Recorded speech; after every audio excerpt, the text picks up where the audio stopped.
That's right. Welcome in, welcome back, folks. The Rees move to Alabama ramps up the pressure on Freeman significantly. Edition of the Always Irish Show.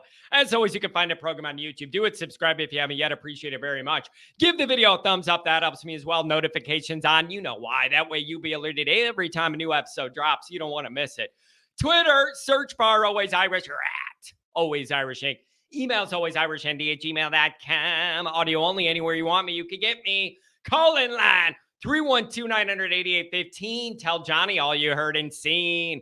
Fighting Irish Wire articles out the wazoo about this topic from yours truly and others. Make it a part of your daily Notre Dame media routine, okay? So here we are, folks. Digesting the Tommy Rees to Alabama news as a fan base.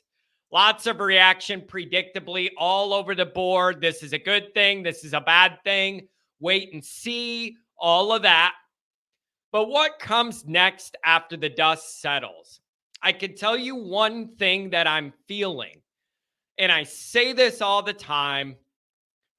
So much of my Notre Dame-iness and the way I put together shows or topics for this program, so much of it is based on my feel with Notre Dame. My feel.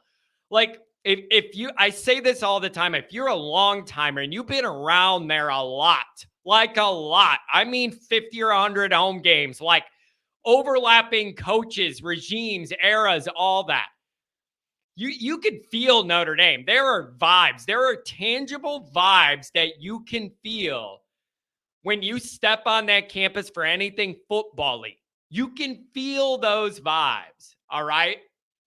And here's the vibe I got right now. I feel like Rees leaving is relieving Marcus of the last remaining biggest impactful chunk of Brian Kelly-ness that remained is leaving the program. With that comes freedom for Freeman and a major dose of increased pressure.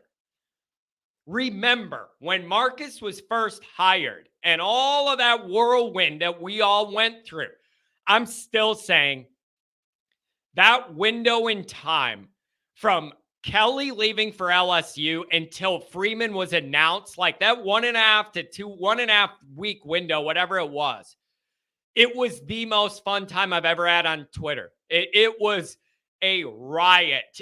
Funny stuff, just news breaking reactions, all the satire, the stuff I was doing, creating content, making fun of Kelly for his family. My family's happen to be a Mardi Gras. I got this Southern accent on the flight from the north of the country.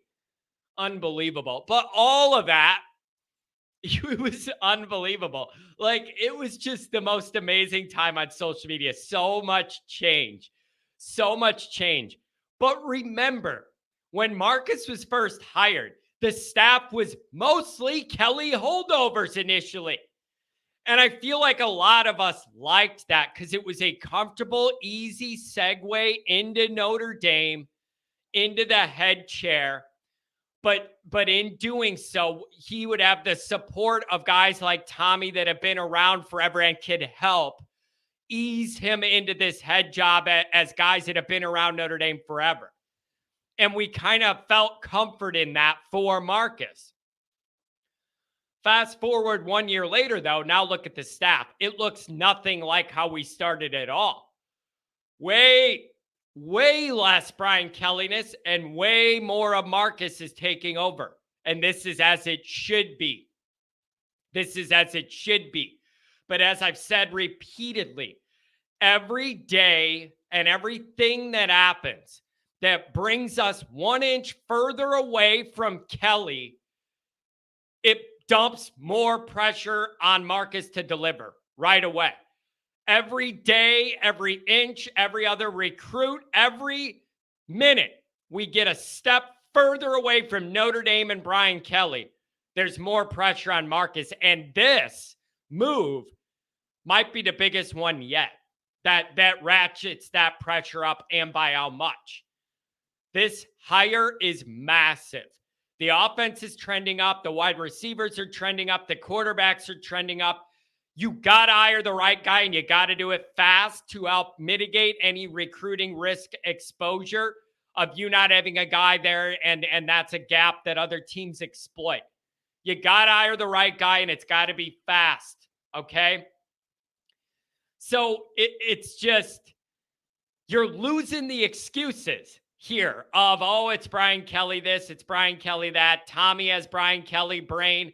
You know, the recruits Freeman had to win with last year were Kelly's. Like, we're shedding away those excuses, which is what should happen. But it's a lot of increased pressure on Marcus. You don't have them safety nets to lean on in year 2 that you did year 1. Right? You don't.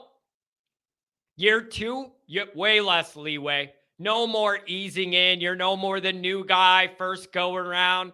People are going to start expecting a lot more consistent results out of Freeman this year. And I'm in that boat. Okay. So it's in terms of the pressure, this move, I feel like more than any other that's happened since Freeman's taken this job, this is the biggest one that puts all eyes on him. Not only in terms of like the results in 2 to 3 years, but the hiring. It's got to be the right guy. And that's a lot of pressure. You got the big 3 again next year. You have Ohio State, USC, and Clemson. Showcase galore. And all 3 games are supremely intriguing to me in 3 totally different ways, totally different reasons. But you have the perfect gauge here. You had those big 3 last year. Now you have them all again. Let's see how much better you are year 1 to year 2, Marcus. A lot of pressure. I expect more consistent play. And in terms of the offense coordinator hire, I needed a modern guy, a innovative guy, a more dynamic guy, a more creative guy, but without sacrificing Notre Dame's DNA and desire to want to be physical, even though we're not physical in some of the biggest moments of the season. So I understand that's Notre Dame's wannabe identity, is to be physical. Well, you weren't against USC and you got clowned and handed the guy the Heisman because you weren't physical. You got dominated on the both lines against USC. You weren't physical at all. So I say Notre Dame's desire to have a physical DNA, not that they have one. If you had one, USC wouldn't have pushed you around all night. Would have been the other way around, and it wasn't. So you can want to be physical in your DNA all you want, but actually doing it on Saturdays every week is different. So this is quickly becoming more of Marcus's program, Marcus's identity, Marcus's vision.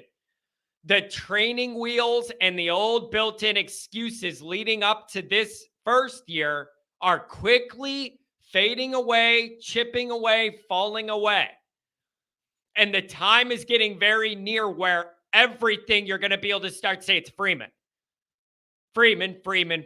I take a lot of crap for defending Freeman on things. And I do so because a lot of the situations I'm defending, who I'm debating with, refuse to acknowledge certain dynamics that are impacting my viewpoint. Meaning the roster Freeman inherited was unbelievably limited and almost criminally recruited and underdeveloped the last few years. Almost negligence of job duty level recruiting and development the last couple of years from Kelly. And that is an excuse of why some of our struggles last year, it was an excuse. Some excuses are valid, though. Like excuses and reasons why things happen. An excuse isn't always just not valid, but those are all going away. And so anybody who's wanting me to put more pressure on Marcus, you're going to get it. Every day we wake up further away from Kelly, I feel that. And I know Marcus does too. But priority number 1 is, without rushing, you need to quickly figure out who you're going to hire. That's how I'll put it.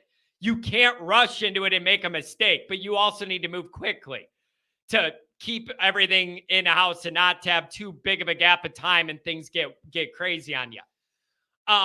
But I genuinely feel with this Rees move a huge weight of pressure shifting to Freeman, not only on the hire but the results in a couple years too. This is a big hire. This part of the team has to get way better for this to get where we want it to be.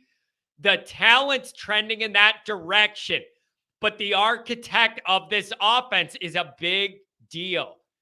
Gotta find the right guy. Lean on Marcus and that personality we all love to trust he's going to be able to identify the right fit. But the pressure's ramping up. The built-in excuses are going away, and that's exactly how this should go. I'm excited to see where this goes, and I'm sure the next shows are going to be about who you guys want to hire. Have a good one.